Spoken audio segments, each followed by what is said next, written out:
Assalamualaikum warahmatullahi wabarakatuh. Selamat siang, salam sehat, wargi sehat, RSUD Majalaya. Pada kesempatan kali ini kita bisa bertemu lagi dalam program Bisa, Bincang Sehat dan Asik volume 29. Sebelumnya perkenalkan, saya Jeff Prasetya Papar, dokter umum yang berpraktik di RSUD Majalaya. Kebetulan pada hari ini kita kedatangan narasumber, seorang dokter spesialis anak baru di RSUD Majalaya, dokter yang masih muda, penuh semangat dan berdedikasi tinggi. Perkenalkan dokter Anieza Dea Persari, spesialis anak ya dok ya, yang biasa kerap kita sapa dengan panggilan dokter Dea ya dok. Oke. Hari ini sesuai dengan konten yang sudah di-spill ya di posting Instagram, bahwa kita akan mengangkat tema epilepsi. Oke. Sebelumnya saya mau highlight dulu sedikit. Saya sempat baca kalau epilepsi itu ternyata disadur dari bahasa atau dari kata Yunani kuno. Artinya adalah menguasai, memiliki, atau juga menimpa. Menurut data WHO tahun 2019, terdapat 50 juta kasus aktif epilepsi dari seluruh total warga dunia, di mana 3,5 juta kasusnya yang baru setiap tahun itu adalah 40%-nya dari anak-anak, 40%-nya dari dewasa, dan 20% oleh orang lanjut usia. Nah, Dokter Dea, sebelumnya, apa kabar nih Dokter Dea? Baik. Alhamdulillah. Sehat ya dok? Sehat. Apa kabar semuanya? Ya semoga baik-baik aja dok ya. Dok, hatur nuhun udah menyempatkan waktunya. Enggak, Ya. sami-sami. Dok, sebelumnya saya mau tanya dok. Gimana? Ini kan kita kontennya tentang epilepsi. Ya, Apa sih dok epilepsi itu? sebenarnya apa sih yang disebut epilepsi? Epilepsi adalah kondisi di mana terjadinya kejang pada anak atau dewasa. Kalau kita di sini sekarang lagi ngomongin anak-anak ya, yang terjadi pada waktu lebih dari 24 jam dengan jumlah kejangnya lebih dari 2 kali. Lebih dari sama dengan 2 kali dalam waktu lebih dari sama dengan 24 jam. Dan tidak ada provokasi apa-apa, anaknya tidak demam, anaknya tidak habis diare, tidak habis muntah-muntah kayak gitu. Jadi dia tidak boleh ada provokasinya. Oh gitu ya dok ya. Oke. Soalnya kan banyak tuh dok. Kebetulan kalau saya lagi praktek di IGD, banyaknya wargi-wargi Majalaya datang, dok kejang ini, tapi ada yang demam, ada yang enggak. Oh berarti kalau epilepsi berarti nggak boleh ada penyebab apapun ya dok? Bener, kalau epilepsi itu kejangnya nggak ada provokasinya. Jadi dia tiba-tiba kejang, anaknya biasanya kejangnya sebentar. Bentuk kejangnya juga macam-macam. Ada yang kelojotan, ada yang kaku, ada yang cuman bengong aja, ada yang tiba-tiba pingsan. Jadi bentuk epilepsi itu macam-macam. Dan kejadiannya harus lebih dari 2 kali dalam jangka waktu lebih dari 24 jam. Jadi kalau baru sekali nih, itu kita nggak bisa sebut epilepsi. Oh, harus lebih dari 24 jam dok? Iya. Kalau kurang dari 24 jam? Kalau kurang dari 24 jam kita masih nyebutnya 1 episode. Oh gitu. Jadi nggak bisa dibilang epilepsi, jadi masih first unprovoked seizure kita sebut. Oke. Ya dok. Kebetulan ini dok, ada juga tadi kapan seseorang didiagnosis epilepsi, berarti yang tadi ya dok ya, lebih dari 2 kali dalam jangka waktu lebih dari 24 jam. Dan nggak boleh ada provokasinya. Oke ya dok. Dok, ini ada pertanyaan dok dari Instagram, akunnya brown.mister90 atas nama Panduwinata. Apa penyebab epilepsi dok biasanya? Epilepsi itu penyebabnya macam-macam, bisa genetik. Jadi kalau yang genetik ini ada gangguan gen, ada mutasi gen. Memang lahir dengan gangguan gen tersebut. Biasanya ada faktor resiko keluarga juga. Jadi ada riwayat keluarganya yang epilepsi juga. Bisa juga karena pengaruh infeksi di masa lalu, misalnya anaknya pernah kena meningitis, jadi pernah kejang lama, awalnya ada provokasi infeksinya, kemudian lesi di kepalanya menetap, dan akhirnya sekuelnya jadi epilepsi. Bisa juga efek dari diare, muntah-muntah hebat, jadi gangguan elektrolit di masa lalu, kemudian dia menetap, yang sekuelnya adalah epilepsi, itu bisa juga. Jadi penyebab-penyebab ini tuh bisa macam-macam, bisa juga karena tumor. ada tumor di kepala, kemudian dia sequelnya juga jadi epilepsi. Jadi kondisi penyakit-penyakit penyertanya ini adalah kondisi pencetus, bukan menyebabkan diagnosis epilepsi itu. Jadi epilepsi adalah sequelae dari kondisi-kondisi tersebut. Jadi saat kejang yang disebut epilepsi itu tetap nggak boleh ada provokasinya. Oke. Nah dok, misalkan nih ada tanda-tanda yang tadi ya dok ya, ada kejang, ada yang kaku, kelojotan kayak gitu. Terus kan memang epilepsi itu tidak boleh ada provokasi dok, tidak boleh ada penyebab. Tapi kalau misalkan orang awam untuk membedakan apa itu epilepsi, apa itu kejang demam, atau juga ada mungkin istilah-istilah di masyarakat kita kan bilang maaf dok, ayan atau step, itu gimana ya dok? Kalau biasanya sih pengetahuan saya yang disebut step itu ya kejang demam. Jadi kalau kejang demam pasti ada demamnya. Suhunya tinggi, biasanya di atas 39, walaupun ada yang di atas 38 juga. Kalau epilepsi dia pasti tidak demam.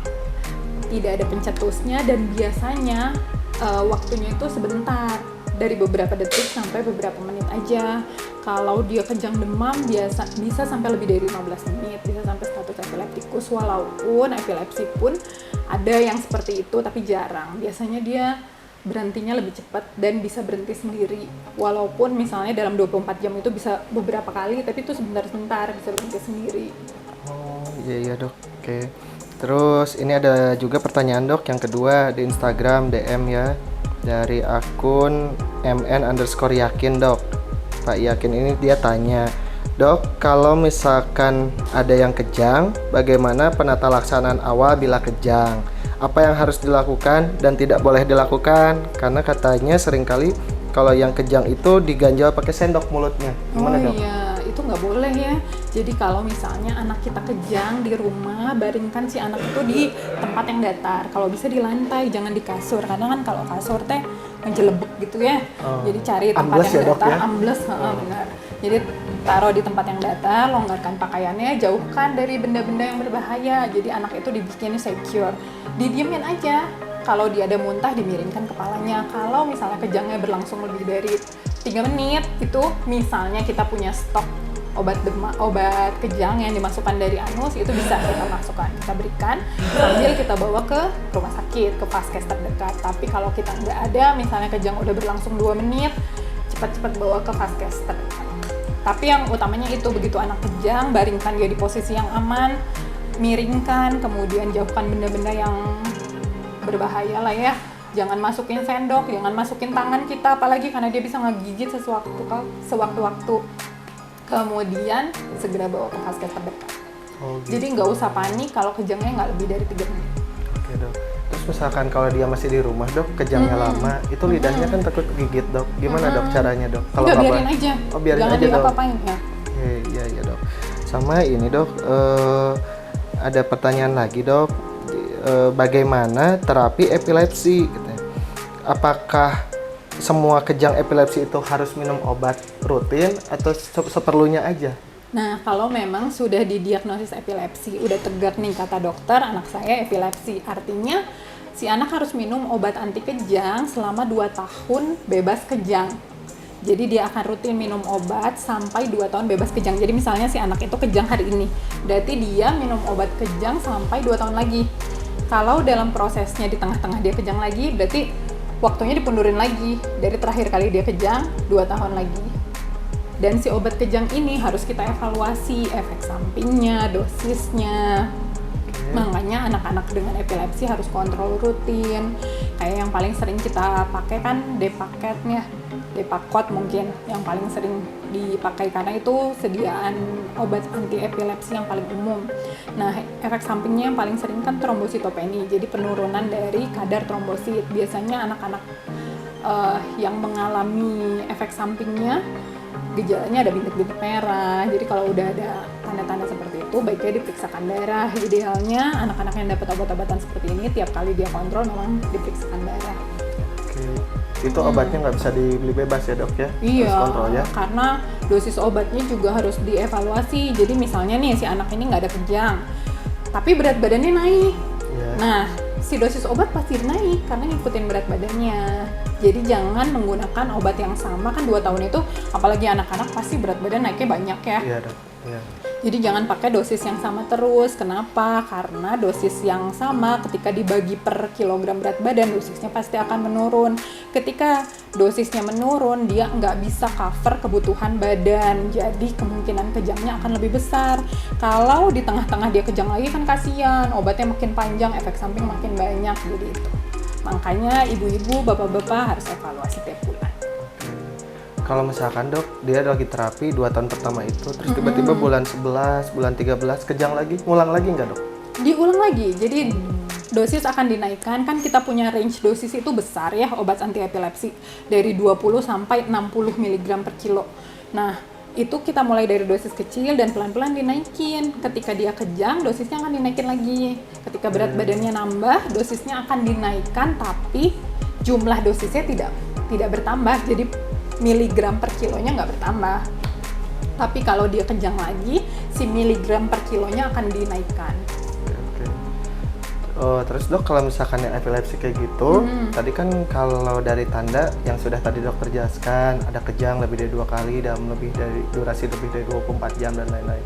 Sebetulnya kalau misalkan seseorang tersebut datang ke rumah sakit, nanti yang diperiksa apa aja tuh dok? Kalau misalkan untuk tahu epilepsi atau bukan? Sebenarnya epilepsi itu kan diagnosis klinis. Jadi diagnosis epilepsi itu murni hanya berdasarkan klinis. Ada kejang tanpa provokasi lebih dari 1 kali ya, lebih dari 1 kali atau lebih dari sama dengan 2 kali dalam waktu lebih dari 24 jam. Jadi kenapa sih kalau ada anak datang ke IGD terus kejang-kejang kemudian dipikirkan epilepsi, dia di EEG, itu pasti pertanyaannya ya. Iya, dok. Nah, fungsi EEG adalah untuk menentukan jenis obat yang akan dipakai. Oh gitu dok. Jadi kalau dia parsial, kejangnya parsial dari hasil EEG dan kejangnya umum dari hasil EEG, itu obatnya beda. Oke. Jadi kita butuh EEG hanya untuk evaluasi jenis obat dan evaluasi terapi, bukan untuk diagnosis. Jadi seandainya hasil EEG-nya normal tapi klinisnya epilepsi, ya tetap kita terapi. Oh gitu dok. Iya, Cuman iya, pakai iya. obatnya yang asam valproat itu yang spektrum luas istilahnya. Terus pertanyaan yang lainnya mungkin kenapa bisa EEG-nya normal tapi dia epilepsi? Iya. Ya kan? Karena idealnya EEG itu diperiksakan waktu dia kejang. Tapi kan kenyataannya enggak. Jadi idealnya si EEG itu diperiksakan selama 24 jam, namanya continuous. Dalam 24 jam dia tidur, dia bangun, siklusnya diperiksakan apakah ada gelombang epilepsi dalam waktu 24 jam itu. Kenyataannya kan kita nggak bisa melakukan itu, kita hanya melakukan EEG sewaktu. Jadi kita cuma bisa ngelihat gelombang kejang ya pada saat waktu itu aja. Kalau kebetulan gelombangnya ketangkep, bisa kediagnosis epilepsinya. Kalau pas lagi enggak, ya enggak. Oh iya, iya, iya. Memang harus waktu itu juga. Tapi nggak ada spare waktu, misalkan dok, dia kejangnya hari Senin, tapi baru EEG-nya hari Kamis, boleh gitu misalkan maksimal berapa hari? Enggak, Gitu? boleh aja, kapan aja. Oh, boleh. Karena kadang-kadang gelombang kejang itu ada yang menetap. Cuman kadang-kadang suka nggak ketangkep. Kan EEG itu sebentar ya, sekitar setengah jam. Di waktu setengah jam itu kadang-kadang nggak ketangkep. Jadi kalau mau evaluasi, idealnya memang 24 jam dipasang monitor EEG. Di RSUD Majalaya udah bisa ya dok EEG? EEG bisa. Oke, bisa. Tuh, warga sehat Majalaya. Nanti kalau misalkan ada yang kejang ya, jangan lagi dibiarin, jangan lagi diabaikan. Ya, yakin sih ya dok ya, kalau yang nonton sekarang mungkin orang-orangnya lebih paham dengan kondisi kesehatannya. Tapi tolong ingatkan ke semua orang di lingkungan sekitarnya. Dok, kalau misalkan kejang itu harus selalu berobat ke dokter spesialis anak ya dok ya, yang epilepsi? Iya benar, idealnya begitu. Oke. Jadi karena kebanyakan kita kalau ada kejang karena bingung ya dok ya, dia mungkin kejangnya cuma sebentar atau nggak lebih dari 1 hari atau cuma ngelamun aja anaknya gitu dok. Itu dia mungkin ada beberapa orang yang masih bingung. Iya benar, kadang-kadang bentuknya cuma ngelamun, kadang-kadang bentuknya kayak kaget-kaget. Pada anak-anak yang lebih kecil biasanya bentuknya cuma kaget-kaget gitu aja. Ada yang ngelamun, bengong, namanya Lena, ada yang pingsan juga. Itu ngebedain ngelamun yang kejang atau yang bukan gimana dok? Kalau kejang pasti nggak sadar. Jadi kalau ngelamunnya nggak kejang, dibangunin bisa, dipanggil bisa. Tapi kalau kejang dia yang nggak ada respon, udah dipanggil-panggil juga. Gitu sih ngebedainnya. Ya mungkin pertanyaan dari DMIG tadi ada sekian ya. Saya juga tadi belum hitung dok pastinya berapa ya. Cuma ada lagi dok yang mau disampaikan, closing statement mungkin dok? Kalau anak kejang, jangan dibiarkan di rumah, apalagi kejangnya lebih dari 3 menit, segera bawa ke vaskes kesehatan terdekat, jangan panik, tapi jangan tidak berbuat apa-apa. Keluarga Sehat Majalaya, ada informasi lagi ini tuh dok, ternyata ya saya sempat baca bahwa Hari Epilepsi Internasional tuh ada ya dok ya? Iya. Diperingatinya setiap tanggal 26 Maret. Jadi setiap tanggal 26 Maret itu akan ada Purple Day for Epilepsy Awareness Day atau Hari untuk Epilepsi Sedunia, di mana ada suatu gerakan yang menggunakan atribut warna ungu pada hari tersebut. Kenapa harus ungu? Karena identik dengan logo yang ditampilkannya, yaitu bunga lavender. Bunga lavender sendiri artinya adalah kesendirian, di mana seringkali orang-orang yang mengidap epilepsi ini merasa kesendirian atau terisolasi dari lingkungan di sekitarnya. Oke, makanya mungkin apabila ada yang kejang, jangan kita anggap itu sebuah stigma, tapi kita selalu berikan dukungan, baik itu bentuk moral dan juga dukungan fisik lainnya. Gitu. Dok, hatur nuhun pisan dok, sudah menyempatkan waktunya di sela-sela kegiatan yang padat. Dokter mau lanjut praktek lagi ya mungkin dok ya. Oke, mohon maaf sebelumnya apabila ada kesalahan dalam ucap kata. Wabillahi taufik wa hidayah. Wassalamualaikum warahmatullahi wabarakatuh.